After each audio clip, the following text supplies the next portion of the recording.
Okay, so we're on now. We are on. Okay. Okay, just now. Okay, so I've just been asked a great question, and so the question was asked about. Yes, I guess it was about, I don't know, was it about 12, 14 years ago in my early spiritual journey after encountering the teachings of Hawkins and Muji. And there would be three of us. You see, what happened, the auspiciousness came. Now, Dr. Hawkins was in America, and I didn't take the chance to see him when he was in England, and I was afraid that either I was going to die of kidney failure or he was going to die of old age. And I really wanted. The thing is, I got my kidney failure on an airplane, so I was absolutely petrified. I lost 70% of my kidneys on my last flight, business flight in the stock market. Lost 70%, and nearly died. So I had a terror of getting on, and I thought I would die if I got on another aeroplane. But also there was a huge yearning. I wanted to meet Hawkins. I think I had already read that the grace of the teacher, to touch the teacher and be the presence of the teacher, is actually really important.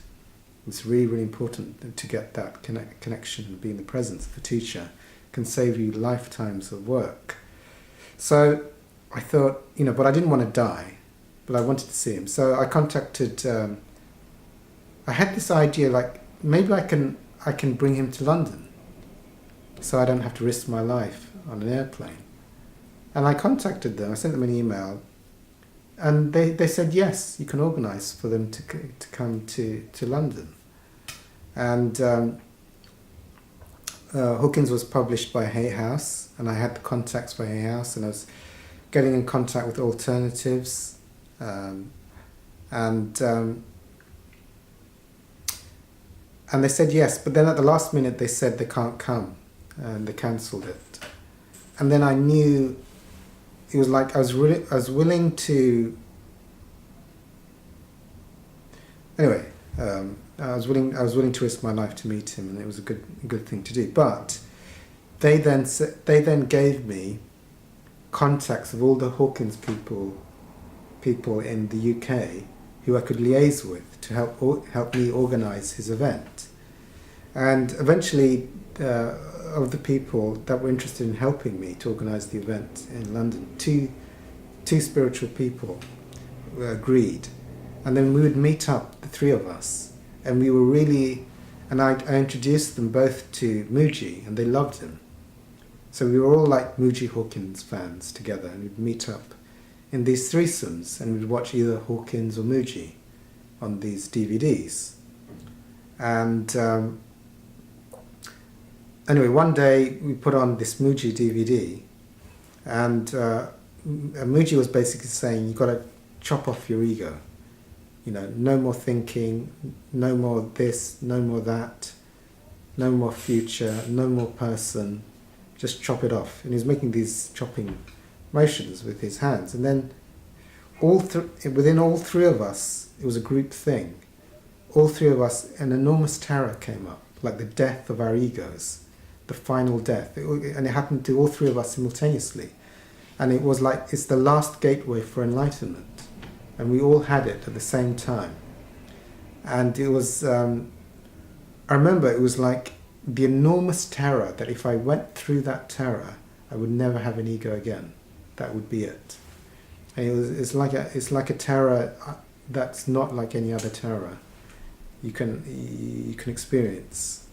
And I knew it was the last gateway that Hawkins had described. There's a last terror of losing your ego forever if you go through and face that fear. And so the terror came up in me, and immediately I had a thought, because I felt like I was going to burst out in tears. And this thought emerged in consciousness. You can't go through because you'll start crying, and what will they think of you? So I just latched onto that thought and tried to control myself, and it's like the gateway or the opportunity or the terror suddenly vanished. I lost it. So it's like that. I got the first bait from my ego, and I didn't. And then there was a gentleman, and he he had a thought about his family and leaving them behind. So anyway, he didn't go through the gate when there was a lady there as well, and she picked up a thought. So all three of us, we knew that it was the opportunity, the last opportunity to go through, and we all failed. And yeah, you asked me what would happen today after. Now, what I could say is I was quite a new spiritual seeker when that opportunity arose, and I've now had another 12 years of spiritual practice, or 14 years of spiritual practice, but it's unknowable. It's unknowable. What I learned was very interesting, and I do share it with a lot of people, is that if you ever get the feeling like this is the last thing, the terror of losing your ego forever, if it ever arises in consciousness, you must not pick up any thought with interest. You must allow yourself to enter the terror and just allow the terror to happen without thinking, without picking up thoughts of not wanting to get away from it. Because it's like, it's an opportunity, and Hawkins has described it. They don't often come up. They come up sporadically. It might be another long period of time before you get another opportunity for the terror.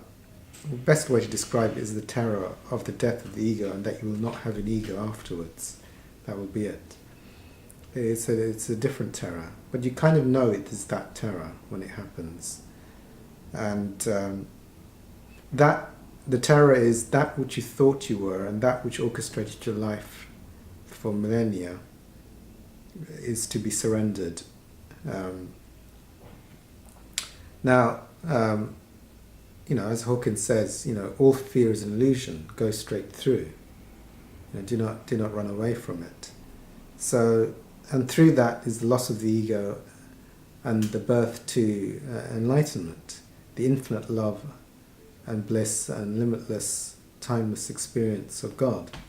So yes, I did do that. So as to the question, I failed about 14 years ago, and I wait for the next opportunity when that terror arises again, by grace. And my whole thing is this time to go through.